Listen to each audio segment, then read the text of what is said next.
O balão vai subindo, vai caindo a garoa. O céu é tão lindo e a noite é tão boa. São João, acende a fogueira do meu coração. Olá, eu sou a Sofia. E eu sou o Edu. E esse é o Prosa de Quarta. O nosso encontro de todas as quartas-feiras para falar de arte, cultura, educação e muito mais. Isso aí, Edu. E aí, né, Edu? Hoje abrimos nosso episódio com mais uma musiquinha, e essa musiquinha, eu acho que ela traz ali junto uma pergunta silenciosa.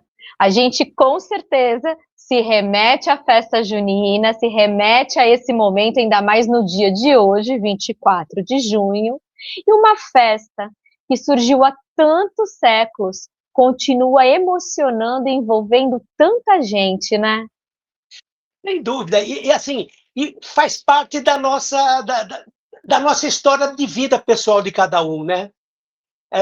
Porque quando a gente fala em festa junina, isso já acende uma luzinha no olho de todo mundo, que lembra de infância, de adolescência. E quando a gente pensa em festa junina, o que vem à cabeça?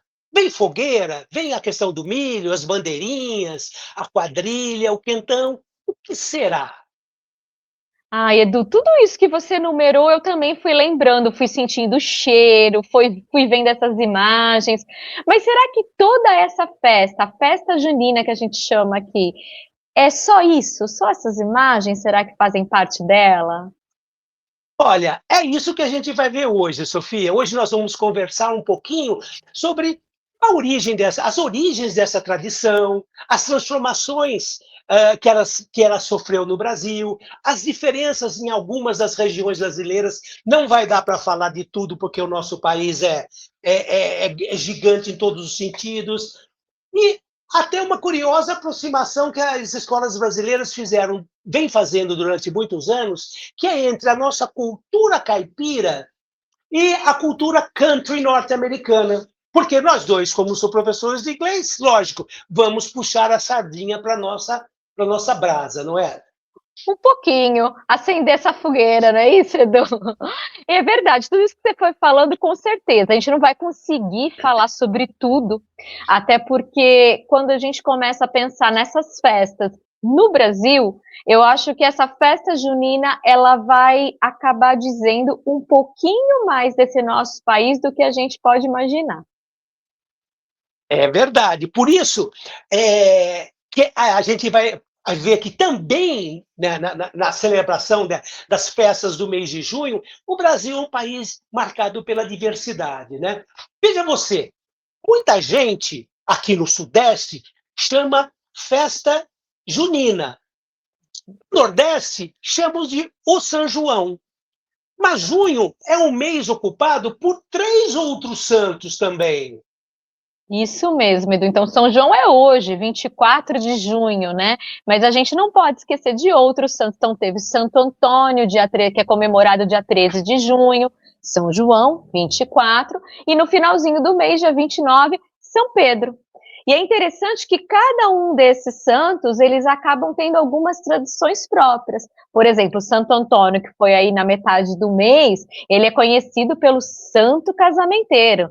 Inclusive, há um tempo, muito tempo atrás na minha vida, ele ficou bastante tempo de cabeça para baixo num copinho com sal para que eu arrumasse o namorado.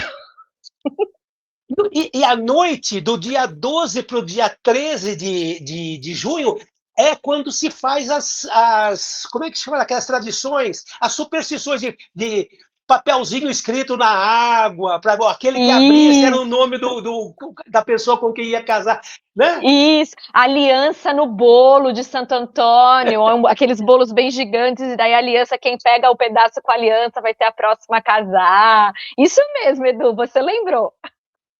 E olha, se você souber de alguma, você que está assistindo, se souber de alguma dessas tradições, dessas superstições, coloca aqui, compartilha. Às vezes é uma manifestação só da sua região, que seria legal outras pessoas conhecerem também.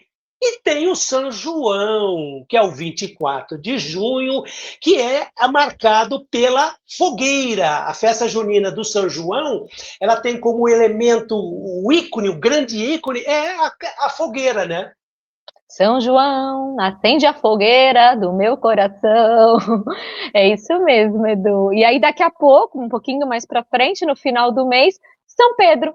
Que aí é interessante que São Pedro tem uma ligação muito forte com a comunidade pesqueira. Né? Então, se a gente pensar aqui, por exemplo, no litoral, aqui na Baixada Santista, é muito interessante. Então, muitas comunidades de pescadores mantêm celebrações ligadas à data de São Pedro. Então, às vezes, tem procissões aquáticas pelo mar, com os barcos, né? Então, eu acho que isso acaba mostrando essa característica bem interessante da nossa cultura, né? Então, a cultura brasileira, ela vai acabar tendo algumas tradições que assumem formas diferentes dependendo do lugar desse Brasilzão que a gente tem, né? É mesmo, você falou do São Pedro. São Pedro, ele era pescador, né? Tanto é que o peixe, ele é o símbolo do cristianismo. Não é Isso. à toa, você trouxe uma informação que tem tudo a ver. Por quê? As festas juninas, elas são marcadamente festas ligadas à religião católica, ao cristianismo. Então, isso é por aí que... E daí a lembrança do São Pedro, que era um pescador, né? E como a celebração do São Pedro, ele é muito forte nas comunidades de pescadores. Mas a questão da festa junina, ela vai ser de uma diversidade muito grande. Então não dá para falar que existe uma festa, existem muitas festas juninas, muitos São Joãos pelo Brasil todo, né? E por falar nessa diversidade, eu queria agora chamar o nosso primeiro quadro, que é o Pergunte a Sofia. Vamos lá, Sofia, tem pergunta para você aí. Vamos lá.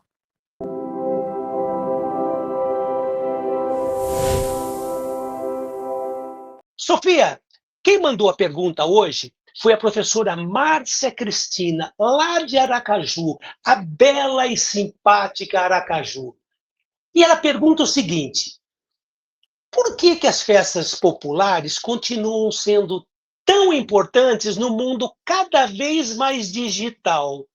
Olha que interessante, Sofia, ela coloca como um antagonismo, né? A festa junina como uma coisa super tradicional dentro de um mundo cada vez mais digital. Olha, muito interessante essa pergunta, que ela me fez viajar até por alguns momentos aí pontuais dentro da escola. Professora Márcia, muito obrigada. Sou louca para conhecer a sua cidade, acho que em breve estarei aí em Aracaju. Tenho muita vontade de conhecer.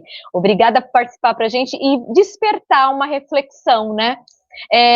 Engraçado, Edu, que ela me fez lembrar num momento muito pontual, que foi a pandemia, onde a gente teve que fazer as aulas online.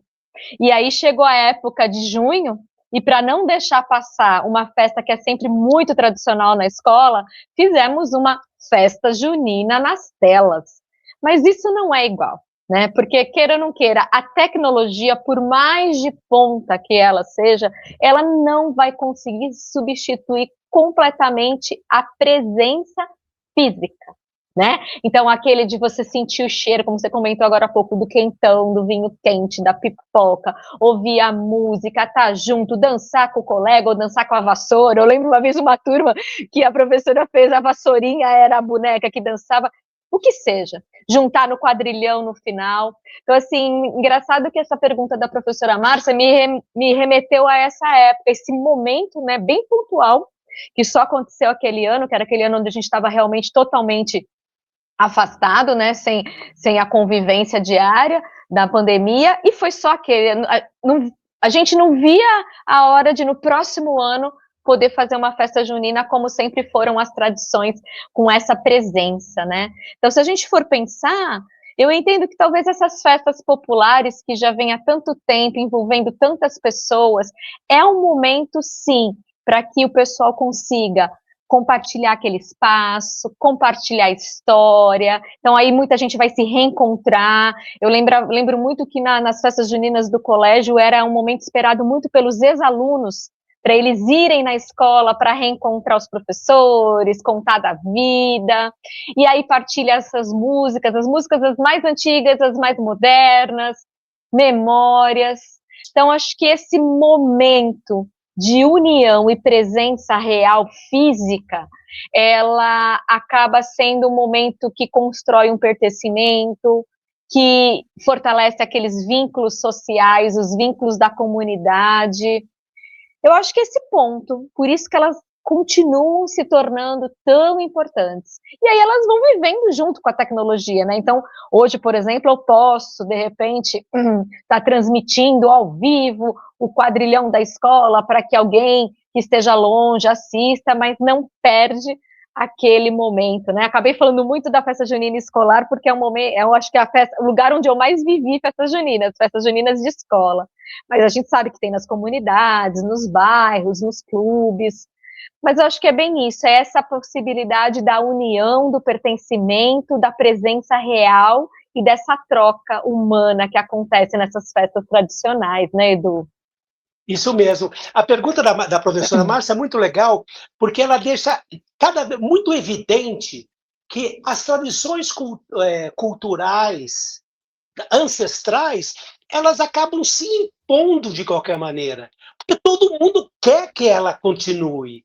Ela vai se transformando, vai modificando ao longo do tempo, mas existe essa necessidade de manter esses momentos, né, de manifestação cultural. Isso é muito legal. Sim, e a gente vai vendo esses momentos dessa cultura aí sendo também, né, modificada, influenciada. Eu não acho isso ruim, né? Porque a questão da tradição, eu entendo que a tradição não é um negócio que é cristalizado ali, que está engessado. A tradição é algo que conta uma história e ela vai também conversando com o que está acontecendo, porque, né, isso vai se formando essa questão cultural da sociedade. E aí, falando da própria festa junina que você comentou, e nós comentamos aqui, falando dos santos, por exemplo, eu acho que é bem interessante a gente pensar lá atrás da tradição das festas, que elas acabaram vindo, na verdade, de uma tradição europeia, dos portugueses, né?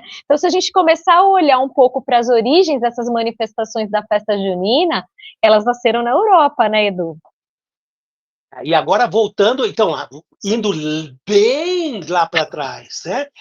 As raízes dessa festa que a gente conhece hoje e que é realizada no mês de junho, as raízes remontam períodos até anteriores ao cristianismo, porque essa festa, essa manifestação cultural, ela originou em celebrações que aconteciam por ocasião do solstício do verão europeu, do hemisfério norte.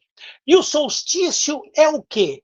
É aquele período do hemisfério norte, que é o oposto do nosso aqui. O solstício de verão é o dia mais longo do ano. E é a noite mais curta. No nosso caso, que nós estamos no hemisfério sul, esse solstício, ele cai exatamente por volta do dia 24 de junho, é a noite mais longa e o dia mais curto para nós. Mas na Europa era o momento de celebrar a colheita que tinha sido acabado de fazer agora há pouco tempo, porque eles estavam no verão, né? A colheita era feita na primavera, final da primavera. Então, era um momento o quê? De agradecer pela colheita, de pedir fertilidade para a terra, para a colheita que seria feita para o ano seguinte. Era um momento de celebrar a abundância. Por quê? Porque como tinha se acabado de fazer a colheita, ainda tinha muita comida, muita coisa que acabou de ser colhido. Era também o momento de homenagear as forças da natureza. Não vamos esquecer que nesse momento da história da humanidade, o homem ainda vivia à mercê das forças da natureza, né? E também era o momento em que marcava a passagem das estações, né? O verão se fortalecia, finalmente chegava o verão, no nosso caso, finalmente chega o inverno, né? E nessas celebrações, o fogo tinha uma importância brutal, era muito importante. Aliás, não dá para a gente esquecer que o fogo ele era um elemento vital para as pessoas. O fogo iluminava a noite, ele aquecia no inverno, ele preparava a comida. Então, as fogueiras, elas têm um significado muitíssimo importante nos vários grupos sociais. Isso no mundo inteiro. Qualquer grupo social humano tem no fogo um elemento de coesão. Até, não sei se você lembra, Sofia, tem aquele filme O Fogo, a história do fogo, ou a luta do Sim, fogo, a guerra do fogo, alguma acho que é a coisa Guerra do assim. Fogo. A guerra do fogo. Acho Por que é a quê? Guerra do Fogo. Isso. Porque sem o fogo, as tribos, os agrupamentos humanos, eles se dissolviam, eles não conseguiam sobreviver sem o fogo. Então, isso era muitíssimo importante. É muito interessante, né, Edu? Quando a gente vai daí puxando essa mistura das histórias, das origens, a gente vai vendo que vai passando o tempo, e a gente vai fazendo uma caminhada assim a longos passos na linha do tempo. Quando já chega na época do cristianismo se espalhar pela Europa, a igreja ela passa a incorporar muitas dessas festas populares no Isso. calendário religioso, né? E aí tenta fazer uma junção, né, ali. O que eu tenho em junho? Quais são os santos dessa época? E aí, as celebrações aos 3 santos que a gente comentou agora há pouco, né? Santo Antônio, dia 13, São João 24, São Pedro 29, todos dentro desse mês de junho. E aí, São João, por ser 24, perto do que você falou aí do solstício de verão lá, né? Se torna essa figura associada, né? As festas, acho que talvez por ele estar associado à fogueira, ao fogo, a esse elemento assim tão poderoso, vital para o ser humano, né? E aí vai se misturando, essas histórias vão se misturando e vão criando essas tradições ao longo do tempo. É muito interessante ver isso, né, Edu? Você fala uma coisa legal, Sofia, que a igreja percebeu que existiam manifestações arraigadas na sociedade e que ela não valeria a pena combater. Então, já que eu não vou combater, eu trago para dentro da igreja. Isso Essa é aí. uma das manifestações, é essa. E, no caso da nossa festa junina, ela chega para nós através da Península Ibérica, Uhum. Portugal e Espanha. Né? Então, no nosso caso, mais fortemente vinda de Portugal. Então, são os portugueses que trouxeram para o Brasil, ainda no Brasil, no período colonial, as festas do mês de junho, né? E que ela acabou, de alguma forma, incorporando elementos locais. Por exemplo, a gente até já falou, quando a gente fala de comida de festa de São João, uma das coisas que vem à memória é milho, pipoca. Isso daí não é comida de europeu, isso é comida de indígena do continente americano, né? Então, a Isso. presença do milho é muito forte. Nós temos também influência dos povos que vieram da África, que também influenciaram através de músicas, através de danças regionais. Então, nós temos várias manifestações culturais ligadas à festa junina que têm suas origens na África, por exemplo, só que hoje ela já está incorporada na manifestação dessas comunidades espalhadas pelo Brasil. E, sem dúvida nenhuma, a festa junina, que foi trazida pelos portugueses, ela acabou, de alguma forma, assimilando os costumes rurais brasileiros, porque toda festa junina ela é ligada à terra, à produção, à questão da fogueira, de novo. Né? Então, é muito legal ver como vai acontecendo esse processo dessa mistura cultural. Eu acho sensacional quando a gente começa a escapocar aí a origem, da onde vem, o que vai se somando. Então, veja que interessante, se lá na Europa as festas elas eram muito ligadas, por exemplo, ao trigo ou outros cereais que são costumes dele, do plantio, né, da cultura, da colheita deles. Quando a gente chega no Brasil, o que aparece? O milho. O milho ele é um protagonista, tanto que eu lembro dos milhos, de todos os tamanhos, enfeitando, né, festa junina, além do caipirinha, o milho. E aí, por que o milho? Porque no Brasil, junho coincide com o período de colheita em muitas regiões, a colheita do milho. E daí do milho vai vindo a sequência, né, que você comentou aí, a sequência dos quitutes. Então vamos lá, para deixar todo mundo com vontade. Pamonha, canjica, curau, bolo de milho, milho cozido, cuscuz. Nossa, essa culinária junina é uma marca muito forte, muito visível, de uma adaptação brasileira e deliciosa, né, Edu? Você tocou um negócio tão legal, que é saboroso em vários sentidos, saboroso de comida Sim. mesmo, e saboroso no que tem de linguisticamente saboroso. Quando você fala, por exemplo, canjica, quem é do estado de São Paulo tem na cabeça uma imagem de canjica que é totalmente diferente do que é canjica lá no Nordeste. Como cuscuz. Aliás, essas diferenças são muito, muito marcantes, né? E essa diversidade, a gente falou muito dessa diversidade das festas juninas, mas agora, Sofia, para deixar esse episódio ainda mais enriquecido, eu queria trazer um convidado muitíssimo especial. E a gente vai substituir aquele quadro nosso, que é o Pergunte ao Edu, pela presença de um convidado, que é um grande amigo. É o meu amigo Reno Maia, que é nascido e criado em Natal, no Rio Grande do Norte. E eu entrei em contato com o Reno e pedi para ele gravar um pequeno vídeo para a gente, para ele compartilhar um pouquinho das memórias dele do São João, o que significa o São João na vida dele, que é um nordestino, é uma pessoa agradabilíssima, a gente passa horas conversando com o Reno e não se cansa. Então, eu queria convidar todo mundo para assistir esse pequeno vídeo que o Reno gravou para a gente e depois a gente volta a conversar. Vamos lá, Sofia? Vamos lá, obrigada, Reno, bem-vindo. Salve, salve, Eduardo Amos, meu amigo. Como você está? Tudo bem? Primeiro eu quero te agradecer pelo convite, né, de vir aqui falar um pouquinho sobre o São João, sobre essa tradição que nós temos aqui no Nordeste e que para mim é uma honra, né, porque como nordestino raiz, de orgulho de ser nordestino, falar sobre o São João é falar sobre o que é parte da minha vida, né, da vida da minha família e de todas as famílias aqui no Nordeste.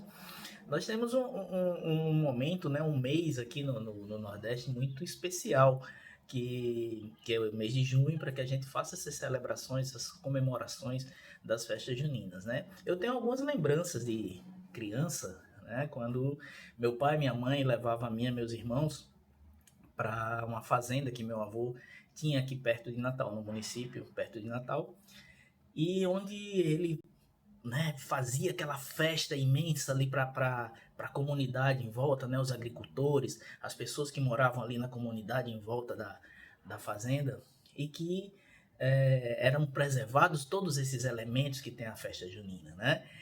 A gente tinha a fogueira que, segundo a lenda, reza que anunciava o nascimento de São João Batista, né? Mas que também a fogueira servia para reunir ali a comunidade. Junho aqui no Nordeste, né, aqui no hemisfério sul é um mês de frio, então aquelas noites um pouquinho mais frias, a fogueira estava lá para reunir todo mundo.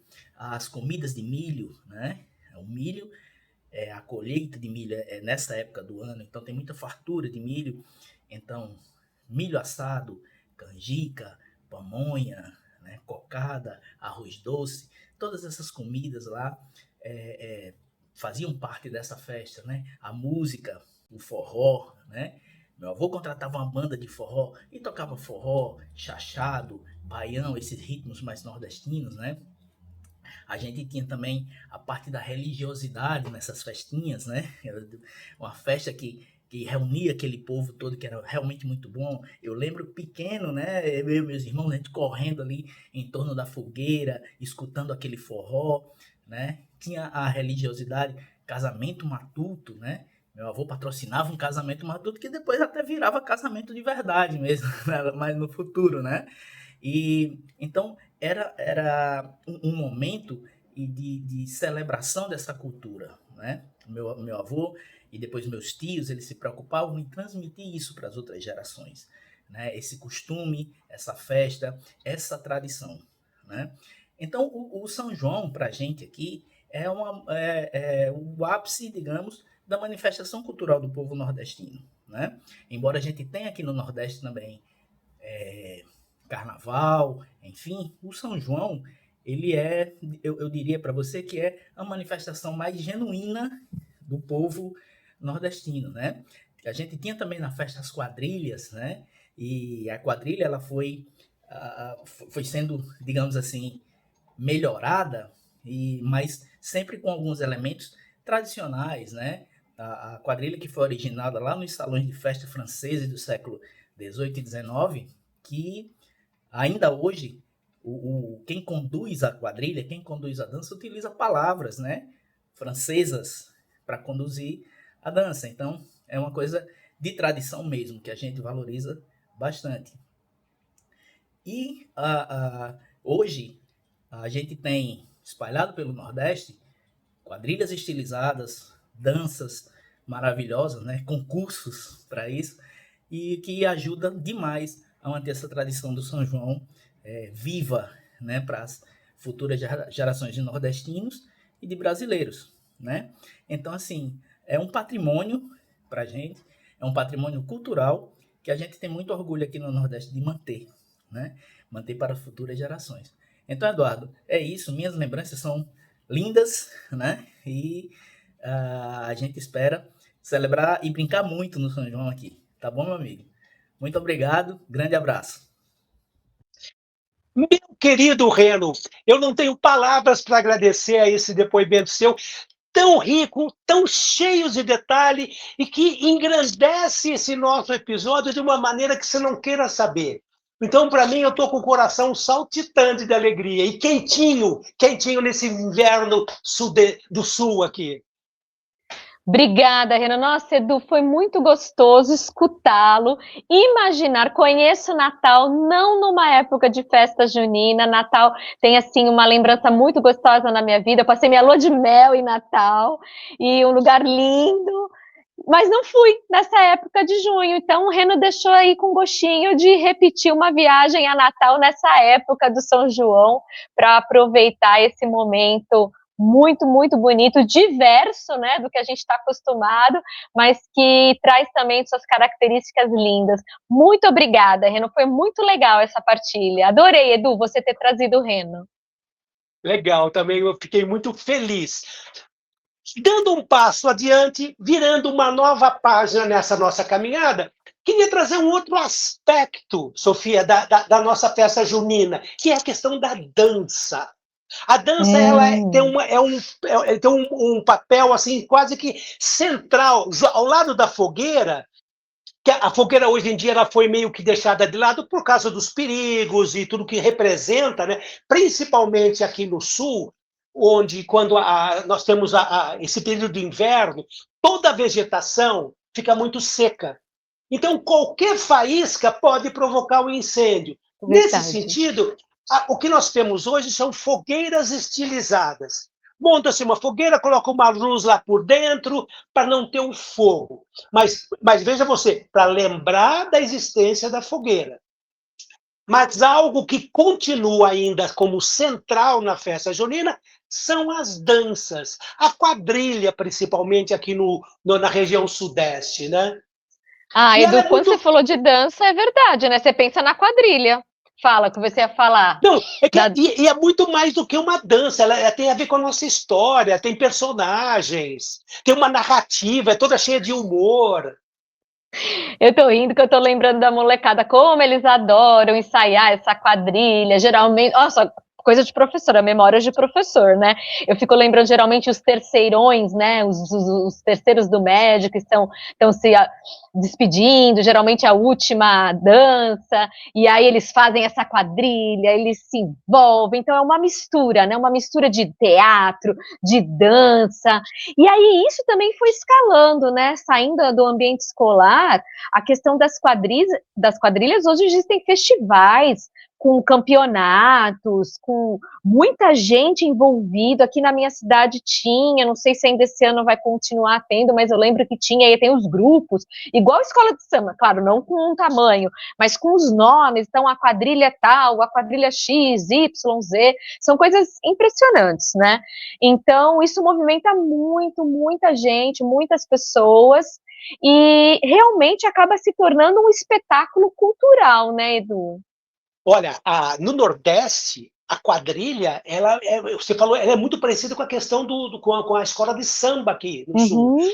Então, por exemplo, você pega Campina Grande, é uma cidade que tem uma manifestação cultural tão forte que eles têm campeonatos, concursos de. Isso. As quadrilhas elas têm associados, elas têm história, é uma organização, uma entidade, e virou uma questão até de economia local.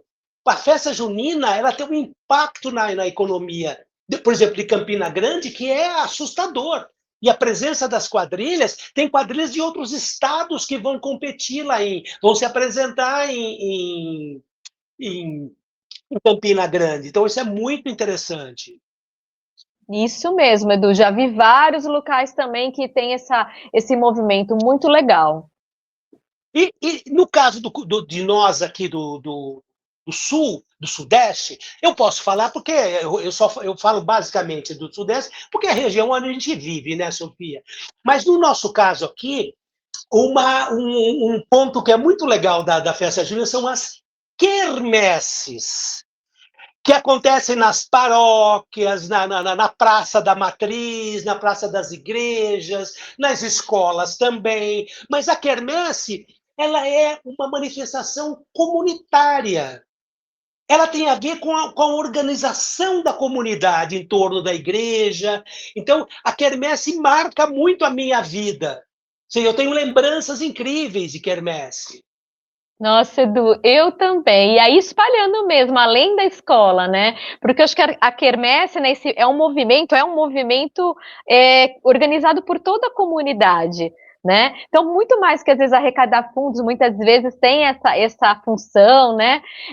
Às vezes, hoje em dia eu vejo aqui na minha região, às vezes em alguns lugares existem quermesses onde tem várias entidades, cada uma responsável por uma barraquinha, então a de doce, a de salgado, a de caldo verde. Então tem esse movimento também para arrecadar fundos para algumas comunidades, para algumas paróquias, e ela também vai proporcionar esses encontros, né? Então é interessante que, assim, no começo já do mês, antes de virar o mês de junho, por exemplo, na minha região, veio já uma lista, as quermesses da região. Então, na paróquia tal dia, na paróquia tal dia, para, assim, até não bater, para que as pessoas possam ir em uma, na outra semana ir em outra. Isso é muito interessante. E uma coisa que é legal de quermesse é que ela tem coisa para todas as faixas etárias, né? Você tem o bingo que é para os adultos, mas daí você tem uma série de barraquinhas com brincadeiras para as crianças. Você tem a pescaria, você tem o tiro ao alvo, tem uma série de outras brincadeiras. O coelhinho, lembro que tinha uma época que tinha um coelhinho nas casas. Gente, era muito legal. Boca do palhaço. Isso, a boca do na palhaço. Boca do palhaço. Então, quer dizer, era uma preocupação de você acolher todas as faixas etárias da comunidade, né? Isso era muito legal. E se mantém, né? Continua sendo, porque isso se mantém, porque todas essas manifestações, elas vão reunindo gerações diferentes, porque a mãe que vai levar a criança hoje na pescaria, ela, quando era criança, a mãe dela levava na pescaria. Então, sabe essa coisa da geração, de um passar para outro. E isso produz memória coletiva, né? E acho que é aí, né, Edu? Aí que mora o momento em que se guarda tantas lembranças, né? Aquelas memórias afetivas das festas juninas, ou do bairro, ou da paróquia, ou as escolares, que a gente já comentou tanto, as festas juninas de escola. E quando você fala da festa junina escolar, daí então agora eu vou puxar a sardinha para a nossa brasa aqui. A gente, como professor de inglês, muitas vezes a gente organizava alguns projetos tipicamente da disciplina de inglês, mas que eles se ajustavam, se adaptavam à festa junina. Não sei como é que era na sua escola, mas nas minhas onde eu trabalhei, sempre o pessoal de inglês dava um jeito de incorporar alguma coisa ligada, por exemplo, a toda a cultura country, a música, alguma comida, né? E a gente estudava textos, né? E fazia uma comparação. Você chegou a fazer isso também, Sofia? Com certeza, Edu, porque assim, né, tinha essa divisão, né, de trabalho, sempre era importante, não dava para deixar tudo nas costas do professor de educação física para ensaiar a escola inteira, né? Então a gente dava esse apoio, mas eu achava que era sempre importante também a gente conversar tentar colocar a nossa disciplina ali no meio. E geralmente as músicas eu falando da música já, as músicas da nossa disciplina, às vezes elas cativavam mais, principalmente os pré-adolescentes, adolescentes, do que uma música, aquelas mais antigas, tradicionais da festa junina. Então, assim, se a gente jogasse ali uma música que estivesse na moda, uma Hannah Montana, já não é mais moda, né? Já falar Hannah Montana, mas às vezes cativava mais e fazia com que a turma se envolvesse ali, né? Então a gente trazia essas músicas, traziam as letras, fazia essa comparação. É muito interessante, né? Pensar no caipira brasileiro, imaginar o caipira no sentido daquele desenhozinho, estou imaginando o Chico Bento, né? E o cowboy, que vem dessa cultura norte-americana que acabava também entrando ali no meio da produção da festa junina escolar. E hoje a gente tem essa influência do rural americano, ela está toda impregnada no nosso sertanejo e nas manifestações ligadas à cultura sertaneja. Então, por exemplo, os rodeios brasileiros que são realizados no Brasil, eles têm toda uma estética americana. Então, o cinto com fivela grande, o chapéu. O chapéu não é o chapéu do homem do campo aqui do Brasil, mas é o chapéu do cowboy texano. Uhum. Então, isso a gente acabou incorporando isso nessa cultura sertaneja. Tanto é que os grandes rodeios aqui do Brasil, como é o caso de Barretos, por exemplo, ele traz cantores country americanos de sucesso. Grandes nomes da cultura da música country americana vêm participar do rodeio nos seus shows em Barretos, ao lado de cantores sertanejos brasileiros. Então, essa integração é muito, muito intensa nesse meio. E, lógico, a gente aproveitava isso para trabalhar alguma coisa de inglês na nossa disciplina, né? Sempre, com certeza, tinha que fazer sentido, né? Você me fez até lembrar de uma música em português que usa essa narrativa. Tinha aí saí várias vezes essa daí. Em festa de rodeio não dá para ficar parado, tem cowboy e boiadeiro. Tem essa, que legal! Né? Por favor, coloque na nossa playlist isso daí. Vou colocar, já anota aqui. Acho que é Festa de Peão o nome da música. Depois a gente procura. Isso mesmo, Festa de Peão. Sofia, que legal, a boa lembrança. Eu ensaiei essa música há vários anos com algumas turmas. E aí era isso que você descreveu. Qual vai ser a roupa? Qual é o dress code da turma? Chapéu de cowboy, coletezinho de couro, bota, né? Mas aí se a gente começar a fazer uma comparação, é bem interessante, Edu, e eu acho que é aí que vale a pena parar e, de repente, quando está com a turma, colocar isso numa discussão. Até uma análise desses personagens, né? Que é uma diferença.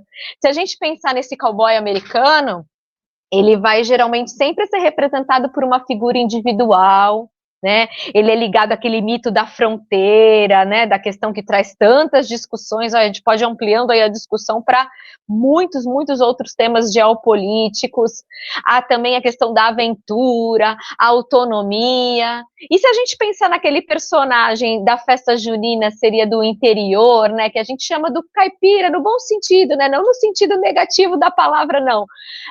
Mas aquele personagem do interior, mas uma figura bem mais profundamente comunitária, que está envolvido ali na sua roça, junto com a sua comunidade do interior. Olha que diferença dos personagens, né, Edu?